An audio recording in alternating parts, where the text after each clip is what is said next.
ليفربول بيكسب بيرنلي 3-1 وبيعود للصداره بعد ما كسب مانشستر سيتي ايفرتون 2-0 بهدفين سجلهم هالاند، علشان طبعا يتخطى محمد صلاح في ترتيب هداف الدوري الانجليزي برصيد 16 هدف ومحمد صلاح 14 هدف. مع الاسف الشديد الاصابه اثرت كتير قوي. مباراه كويسه وحلوه قوي من ليفربول النهارده قدام بيرنلي.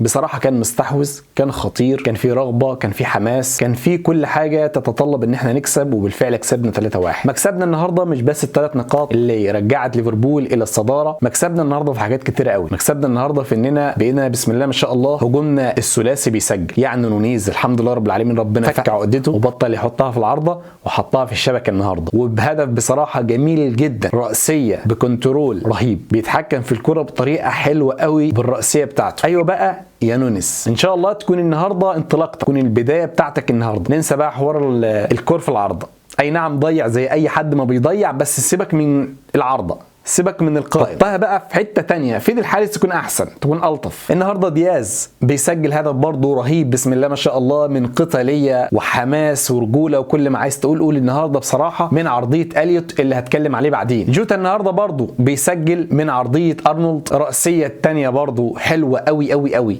فهجومنا النهارده مطمن، خط الوسط كويس، الدفاع كنت اقول عليه ممتاز لولا الاهداف او لولا الكره بتاعت بيرنلي. الكره اكتر من كره بيتعدى فيها هجوم بيرنلي بطريقه سهله قوي، في استهتار قوي قوي في دفاع ليفربول، رغم ان كوانسا بصراحه ممتاز، تخطيطه في الدفاع حلوه وجميله وتعتمد عليه، استرداده للكوره من غير اي اخطاء حلو، متابعته للكوره حلوه قوي، فالراجل يعتمد عليه فعليا. لكن مشكله ليفربول في ان تقدر تعدي في دفاعاته بطريقه كويسه، بطريقه سهله قصدي، في فوضى عندنا في الدفاع حرفيا. وناحيه فان دايك دايما بتلاقيها اكتر استهتارا، فان دايك بيندفع وبتلاقيه اي حد يعدي منه بسهوله، يعني قدام ارسنال ضيعتنا النهارده حرفيا في كرة عدى بيها دفاعات هجوم بيرنلي، دفاعات ليفربول بطريقه سهله قوي، لولا كيلهر اللي اقدر اقول عليه النهارده راجل المباراه، الا ان هو يعني ما تصداش كتير، بس تصديه اللي تصداه النهارده قدر يعودنا تاني ورجعنا للمباراه. النتيجه كانت 2-1، يعني لو بيرن قدر يسجل الهدف والكوره اللي تصدى لها كيلهر بصراحه، وقفه في مكان ممتاز وطلوعه في الوقت المناسب، كنت اقدر اقول لك على الدنيا السلام، وكان هيبقى 2-2. كان بيرنلي هو اللي يقدر،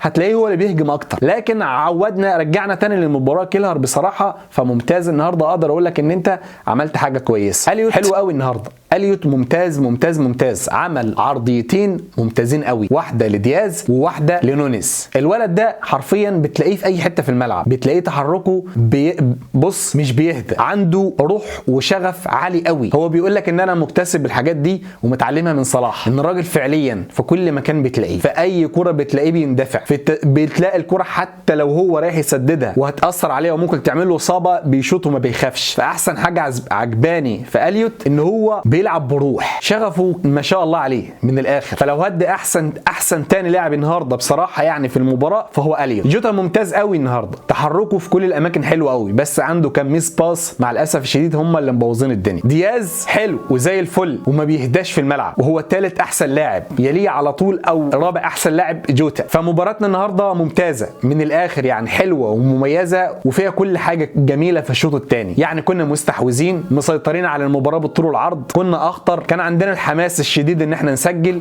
وفي روح وفي تعاون وفي كل حاجه. فبرافو جدا لاعبي ليفربول، مبروك على الصداره اللي احنا بقينا فيها تاني بعد طبعا فوز مانشستر سيتي، وكده الفرق يبقى نقطتين ما بين ليفربول ومانشستر سيتي، ولكن السيتي ليه مباراه لو كسبها والاكيد انه هيكسبها يبقى فارق عننا نقطه مع الاسف الشديد. فعشان كده اقدر اقول لك ان مباراه ارسنال كانت مباراه بمثابه الدوري، بمثابه مباراه الدوري حرفيا، لانها اثرت عليك جامد، اثرت عليك بشكل سلبي قوي. انت كده هترجع لموضوعنا القديم، ليفربول يفضل يطحن طول الموسم والنقطه واحده هي اللي تفرقك عن الدوري. فالوضع خير، يعني الموضوع مش مقلق قوي. ولكن في كمان موضوع كنت عايز اتكلم عليه خارج المباراه، وهو موضوع محمد صلاح. الناس اللي ظلمت صلاح قوي وقالت ان صلاح مش مصاب، شوفوا صلاح غايب لحد امتى عن كام مباراه، ولسه يا عالم هيلعب قدام برنتفورد ولا لسه، ولسه بيتعالج ولسه بيحس بالاصابه، عشان الناس اللي كانت بتقول ان هو بيمثل. صلاح بيعمل كل حاجه وبيعرف يعمل كل حاجه احنا عارفين، ولكن الا ان هو يمثل. اكيد يعني واحد مش هيدعي اصابه، ما ننزل في الملعب واعمل اللي انا عايزه، اقف ما العبش ما اديش، بس اتصاب ليه اذا كان الموضوع في مصلحتي؟